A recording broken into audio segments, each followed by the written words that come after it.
Welcome to today's Daily Chronicle. Today is September 6th, 2024.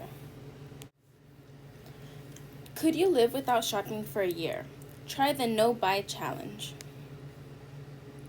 Alyssa Berman remembers the moment she realized her shopping was out of control. Last December, she ducked into a store to buy a pair of gloves, and she came out with a $600 coat she didn't need and couldn't afford. That was my breaking point, she recalls. So Burnham, 35, decided to do something drastic. She'd try the No Buy Challenge, a popular social media experiment that encourages people to buy less stuff for a set time period. In her case, a whole year. She stopped spending money on non-essential items. No clothes, no makeup, no home decor. Instead, she'd use what she had and buy secondhand. The challenge is harder than it seems. Berman, who is documenting her no-buy journey on TikTok, had to break her habit of buying 10 to 30 items a week, and as a fashion industry professional, she was surrounded by the temptation to shop. Since starting the challenge in January, Berman has saved tens of thousands of dollars, paid down a quarter of her debt, and says her mental health has improved. Essentially, I had gone through detox and withdrawal from the dopamine you get when shopping.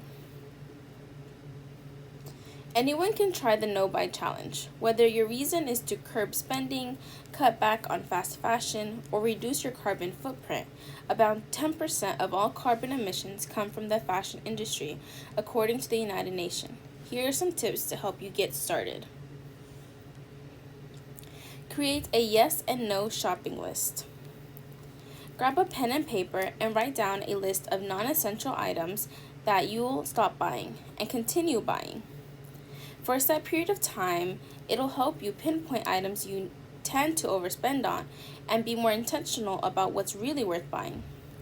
It can also help you focus on the goals of your no-buy experiment. The no-buy rules are going to be different for everyone, says Berman. She knows she has a weakness for fashion, so her no column includes clothes, beauty products, perfume, jewelry, and bathing suits.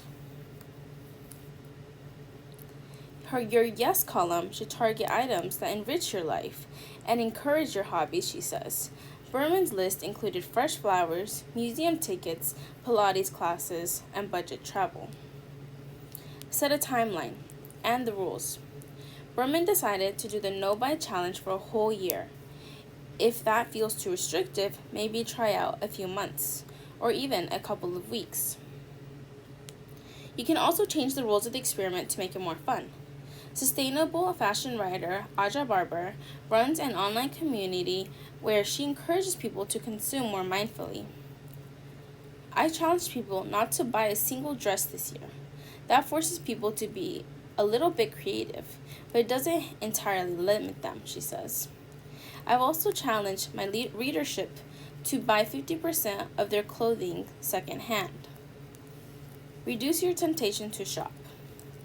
In a world of flash sales and ads that follow you from site to site, the temptation to shop is everywhere. So limit your exposure to shopping deals and get a grip on your social media, says Barber. Unfollow any social media accounts that persuade you to spend money, says Berman. That includes fashion influencers, stylists, and clothing brands. Unsubscribe from the email lists of your favorite brands, says Barber. Getting daily or weekly updates about sales and price reductions is not helpful. Follow mindful consumption influencers and groups.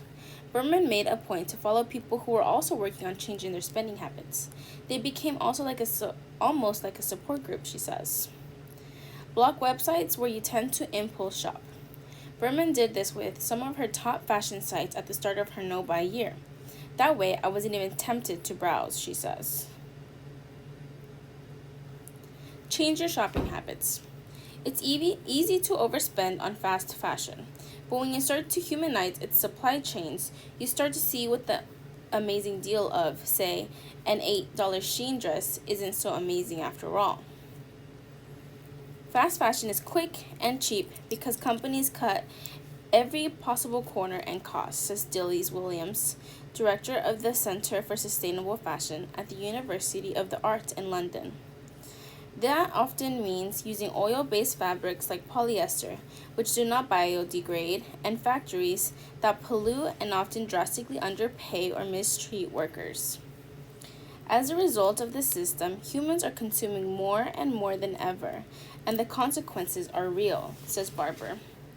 There is a giant pile of discarded clothes in Chile's Atacama Desert that is so large it can be seen from space. And the beaches of Ghana have been overtaken with discarded clothing that have washed up on the shores. So recalibrate your idea of what is normal when it comes to how much clothes cost. Support sustainable fashion brands and understand the harms of fast fashion, says Barber. Months into the challenge, Berman says that her no-buy journey has helped her consume more mindfully, and there have been other payoffs as well. I am very proud of myself, she says. I've seen a new level of dedication and focus that I wasn't aware I was capable of before. The ancient practice of good fire is reviving Nebraska's birds, bears, and berries. The destruction a fire brings can be crucial for certain species to thrive. Meet the conservationist reviving the ancient art of good fire. Every spring, more than 600,000 sandhill cranes migrate through Nebraska following the Platte River. Having arrived from as far as the southern U.S. and Mexico, the birds linger in the location for weeks, fattening themselves during the day in the fields to prepare for their journey as far north as Siberia. They rise with the sun, pull their red-capped heads out from under their gray wings, and start their unmistakable vocalizations, a deafening, loud bugling sound that churns repeatedly in their throats. Then, something amazing happens. They take flight in waves of the tens of thousands, leaving to feed in nearby fields before returning to the river at night. The spectacular show is the most important tourism draw for the cities in the area, with an economic impact of around $14.3 million annually. Birds migrate annually by the thousands to the Ian Nicholson Audubon Center at Rouse Sanctuary in the Kearney or the Crane Trust outside the Grand Island, Nebraska. But this precious stopover site has come under threat, like other grasslands around the world, from a number of factors, including agriculture and invasive plant species. To preserve it, conservationists are reviving an ancient but long suppressed land management method, controlled burns. Also known as prescribed burns or cultural fires, these intentionally started controlled fires have received growing attention in recent years as a way to clear dry undergrowth that can build up and fuel huge wildfires.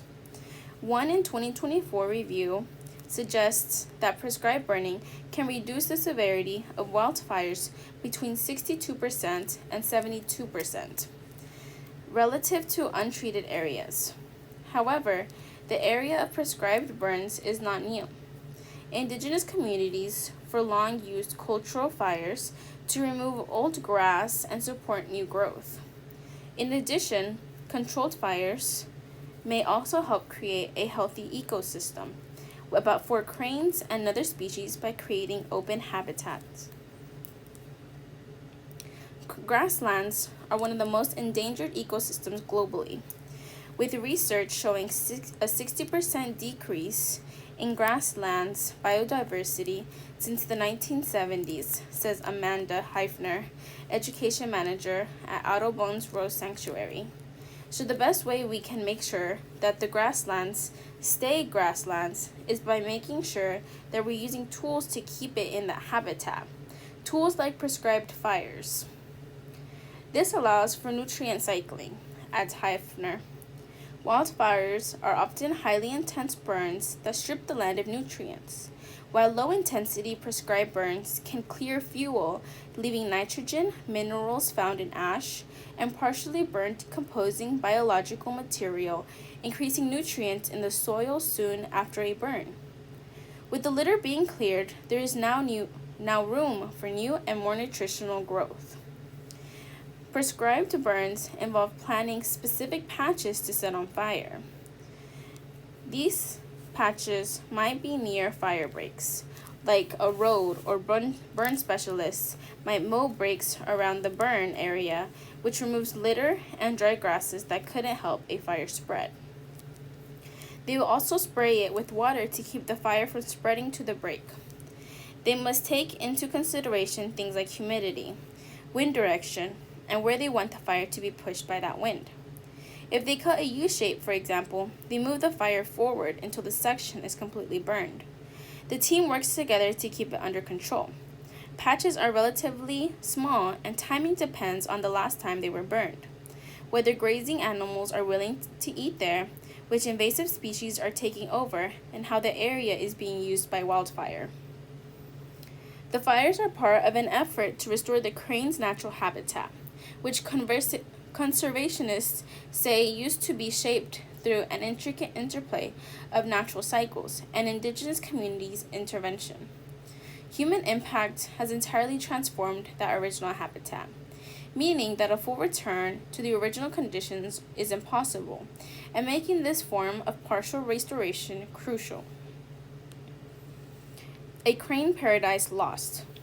In its original shape, the once wide but relatively shallow Platte River provided an open space for the cranes to roost, while also keeping an eye on predators. These 4 to 5 foot tall birds with wingspans of 6 to 7 feet found abundant plants and insects to eat on the Nebraskan prairies. Lightning strikes brought occasional wildfires, which cleared out dead material and refreshed native plant life. It's estimated that, especially in the central Great Plains where Nebraska is, there was somewhere between a 5 and 7 year fire return interval, says Josh Weiss, range manager for the Crane Trust. An acre would have burned every 5 to 7 years. These could have been wildfires caused by lightning strikes or even indigenous cultural fires, he noted. What fire does is clear off that vegetation, says Weiss, specifically for cranes that allows them to get their beaks down into the dirt and pick out tubers, as well as earthworms and different invertebrates. Indigenous communities understood the importance of fire for a healthy habitat for certain birds and other species, says Amy Cardinal Christian, a policy advisor for the Indigenous Leadership Initiative and co-host of the podcast Good Fire.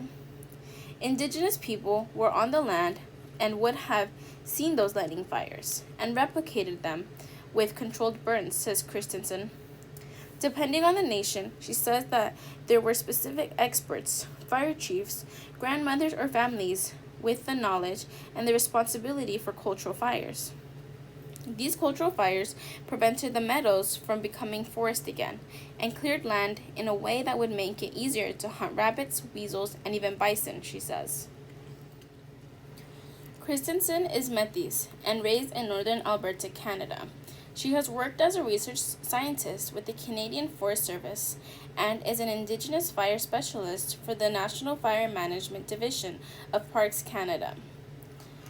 Fire has been a large part of her life.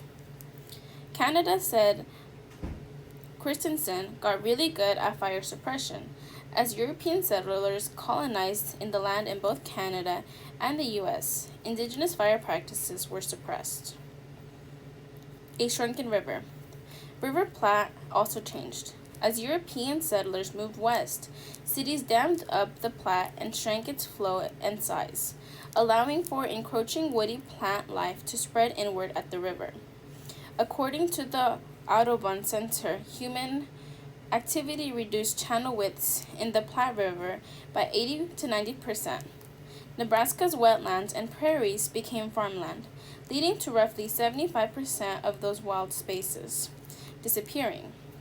Without their original sources of a rounded diet, Birds were left eating a dominant meal of waste grain, which is primarily corn that is left over in the fields from harvest.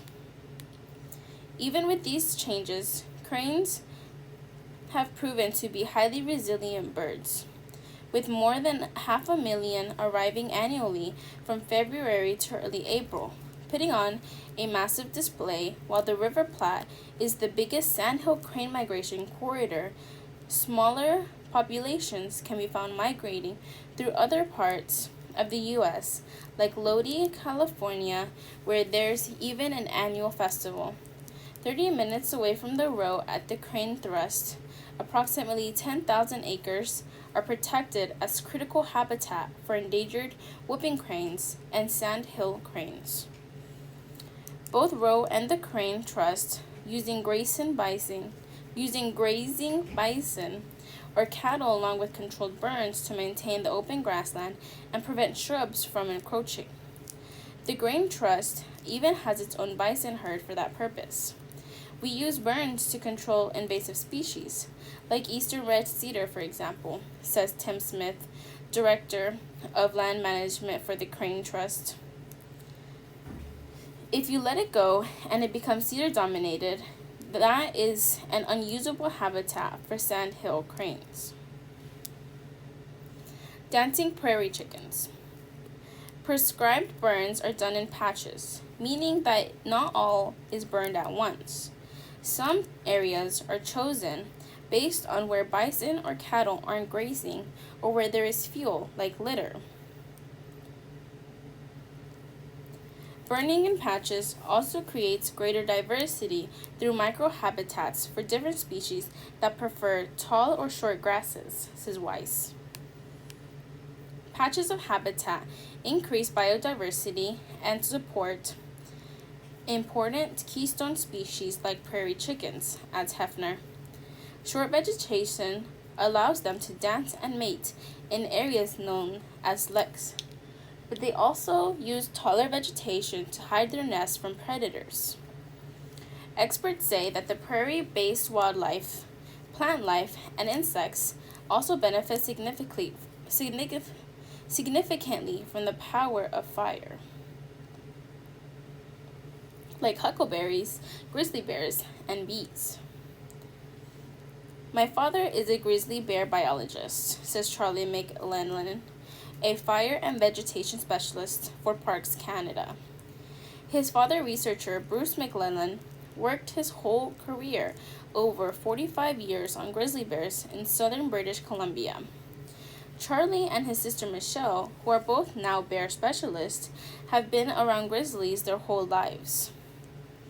He says he's been the influence of fires on bears' habitat and activity, which is also documented by research on grizzlies and other bears. During the fall and approaching hibernation, bears rely on food that fattens quickly, both as preparation for the winter months and for giving birth. For some bears along the Pacific coast, salmon plays a big role in fattening up. For others in the Rocky Mountains, it's berries, like huckleberries. These calories are crucial for a successful pregnancy. If there aren't enough calories, would-be mother bears will even delay implantation of the egg. According to Charlie McLellan, his father's research showed the importance of burns for creating huckleberry fields. Female bears, he said, were having fewer cubs and having them later in life, with a longer period between litters when those huckleberry fields weren't as productive. Once, while tracking some collared bears, he could see that the bears were favoring a specific very remote location in Yoho National Park of Canada. He investigated old fire maps to find out if there had been a fire in this area and discovered it had burned in 1973. It's a testament to the importance of these burns, he said. I really do think of huckleberries as a keystone species, said Tabitha Graves, a research ecologist with the United States Geological Survey at the Northern Rocky Mountain Science Center. Huckleberries, she says, are supporting bees during the flowering stage and supporting migrating birds and small mammals when they're ripe, so it's really not just bears. According to her research, bees are primary pollinators of huckleberries, 85.6% of which are bumblebees. Periodic fires promote huckleberry growth and help push out competition. Pointing Bruce McLellan's research, Graves said that huckleberries have been tied to the bear's habitat selection, abundance, survival challenges, and reproductive successes and dispersal. So basically, all of the life processes. She notes that indigenous people have pointed to cultural burns as being used to improve berry production. The Yakama tribe uses fire to promote huckleberry growth, and recently, the Karuk and Yurok tribes in California have been reviving their fire traditions to promote growth of berries as well. Low heat fires, like that of prescribed fires, have been shown to increase huckleberry productivity. After a few decades of grizzlies and other species in years, with good weather conditions for pollination and berry development, says Graves, back at Rose Sanctuary, the last of the sandhill cranes lift off to continue their journey north. Dedicated birders can return home now and thaw out their fingers from that biting Nebraska wind. Tourism may slow down and the cranes might be gone, but the land managers at Roe and Crane Trust have their work cut out for them, making sure that there is a welcome habitat for the next migration, using good fire to bring the spectacle back and to ensure the birds have a future. Freshman classes provide a glimpse of affirmative action rulings' impact on colleges. Some selective colleges are reporting drops in the number of black students in their incoming classes, the first admitted since a Supreme Court ruling struck down affirmative action in higher education. At other colleges, including Princeton University and Yale University, the share of black students changed little. Several schools also have their swings in their number of Asian, Hispanic, and Native American students, but trends are still murky. Experts in colleges say it will take years to measure the full impact of last year's rulings that barred consideration of race in admissions. The end of affirmative action isn't the only factor affecting the makeup of freshman classes. Some colleges are changing standardized test requirements, heightening their importance, and the federal government's botched rollout of a new financial aid form complicated decisions of students nationwide on where and whether to attend college. It's really hard to pull out what one policy shift is affecting all these enrollment shifts, said Catherine Meyer, a fellow at the Brookings Institution think tank. The unsatisfying answer is that it's hard to know which one is having the bigger impact. On Thursday, the University of North Carolina at Chapel Hill reported drops in enrollment among Black, Hispanic, and Native American students in its incoming class. Its approach to admissions has been closely watched because it was one of two colleges, along with Harvard University, that were at the center of the Supreme Court case. The population of black students dropped nearly 3 percentage points to 7.8% compared with the UNC class before it. Hispanic student enrollment fell from 10.8% to 10.1%, while the incoming Native American population slid half a percentage point to 1.1%, according to the university. The incoming Asian student population rose 1% point to 25.8%. The share of white students at 63.8% barely changed. It is too soon to see trends from the affirmative action decision, said Rochelle Feldman, UNC's vice province for enrollment. She cited the delays in the free application for federal student aid application process as another possible influence on the makeup of the incoming class. We are committed to following the new law. We are also committed to making sure students in all 100 counties from every population in our growing state feel encouraged to apply, have the confidence in our affordability, and know this is a place they feel welcome and can succeed, Feldman said. Some colleges reported sharp declines in the percentages of black students in their incoming class, including drops from 15% to 5% at the Massachusetts Institute of Technology, and from 11% to 3% at Amherst College. At Tufts University, the drop in the share of black students was more moderate, from 7.3% to 4.7%. At Yale, the University of Virginia, and Princeton, the change year over year was less than a percentage point. Many colleges did not share the demographics of applicants, making it impossible to know whether fewer students of color applied or were admitted but chose not to attend. Changes in other demographic groups also did not follow a clear pattern. At MIT, for example, the percentage of Asian students increased from 40% to 47%, and Hispanic and Latino students from 16 to 11%, while the percentage of white students was relatively unchanged.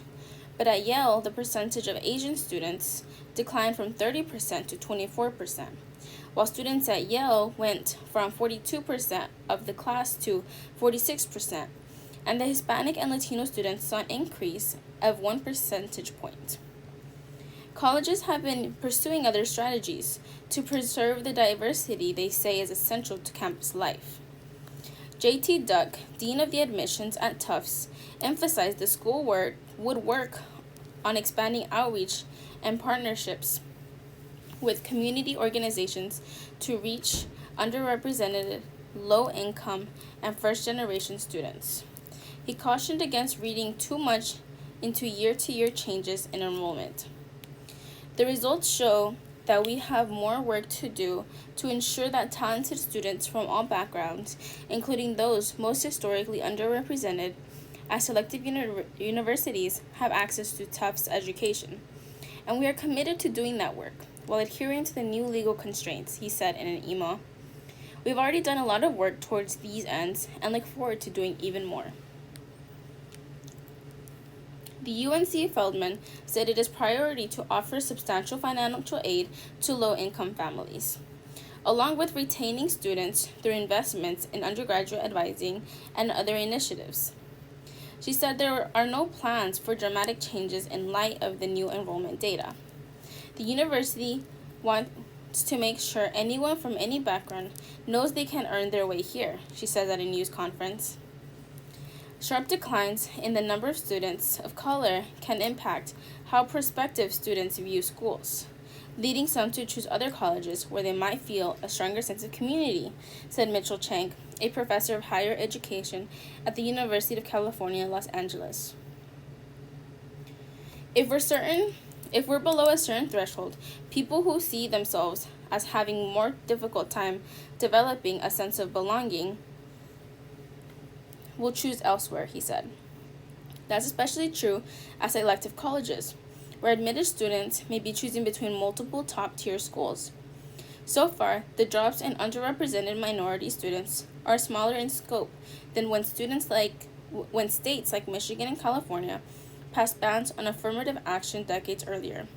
Meyer said, but since those bans, colleges have developed more best practices for effective non-race-based ways of recruiting and enrolling a diverse class, Meyer said.